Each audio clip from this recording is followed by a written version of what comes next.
Assalamu alaikum and welcome back everyone to chapter 2.1 of the Arduino series. In this video, we're going to cover variables. We're going to cover the purpose of variables, how to use them, how to start one, how to declare a variable, and just overall go through all the basics. And at the end of the video, you will end up learning how to do this. Now to begin, you want to open up your Arduino and make it look something like mine. In order to do this, you just want to go to Files, Examples, Basic and Bare Minimum. Now, for those who've been watching the series, it is quite evident that this is the same code that we've used in chapter 1.1. This was the same code that allowed us to light up the LED that's on the board. However, we're going to do something different. In this case, we're going to learn how to replace the number 13, which is the pin, and reason as to why. To begin with, there are three main types of variables. We've got int, which stands for integer, which is only whole numbers. We've got float, which is values that have a decimal place, which are more accurate, and we've got string with a capital S. It's case sensitive. This will allow us to use only characters. Now, since we're using the number 13, which is a whole number, we're going to use a variable type int, which stands for integer again. Now, since it's just more convenient, I'm going to label this variable pin. However, you have to keep in mind that if, for instance, I want to name it pin 13, I cannot have a space in between. There will be an error. I can separate it. I cannot separate it and write pin 13 without any spaces in between. I can use some sort of different symbol such as an underscore and 13, which still works, but it has to be all connected into one. Next, you want to give an equal sign and then 13, which is the number or the value that we're going to replace. Now, like almost every other single code, it does end with a semicolon, so you cannot forget that. Now, the next step is to replace 13 with the word pin.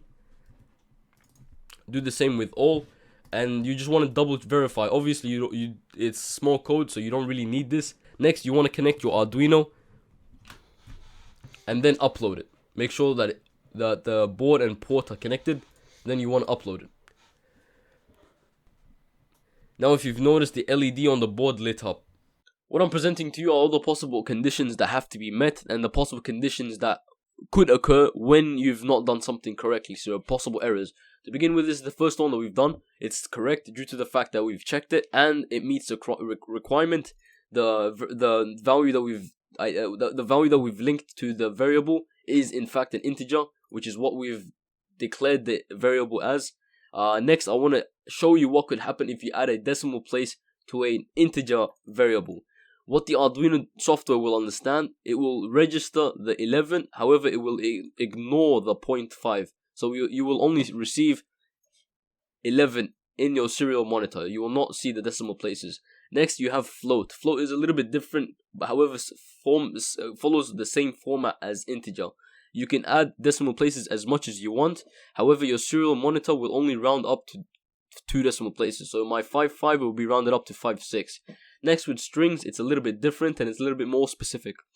The characters that you link to your variable have to be within quotations. I have two possible conditions that could apply, which are both wrong. It will not work. So we can verify this and an error will pop up due to the fact that the subscribed characters are not in double quotations. Now you can also check with single quotations and it will not work due to the fact that obviously it's not double quotations. Now the code that I have over here is relating to the serial monitor and how to use it, the one on the top right. However, I will cover this in the video that's right after this in this chapter. I will go and explain how to activate, how to utilize, and the things that could also go wrong. I will also go through what the difference it makes, because I can also add this portion of the code inside the loop. However, it will continuously loop and will continuously show me these variables, these values. Now there's another thing that we can do, which is redefining a variable. Now, when you redefine a variable, you don't need to define the type of variable. However, when you're doing this, you can only put it within the void setup or void loop. You cannot put a variable that has not been defined or has not been identified as which type outside these two parts. What we will do is just give me an error. So what I've done over here, basically I've done that the serial will print me the first variable that I've done, which is the pin, which equals to pin 13. When we scroll up, this is the first thing that I've done, and it will print me that with this command over here. Well, I'll explain that in the next video. 3 lines of code that I've written over here.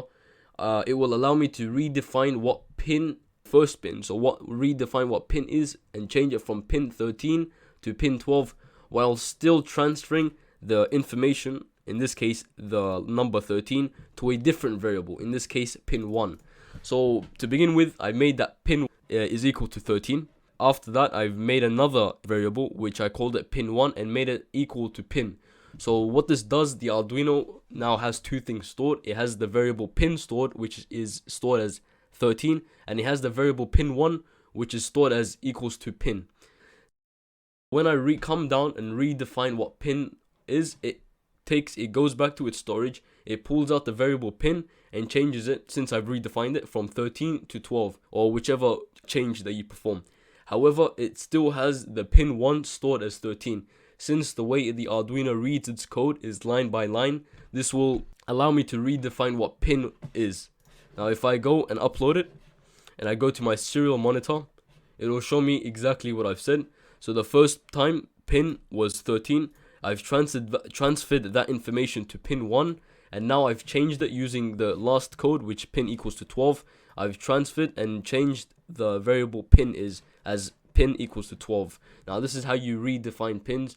Obviously I will show demonstrations as we go through and move more into the tutorials.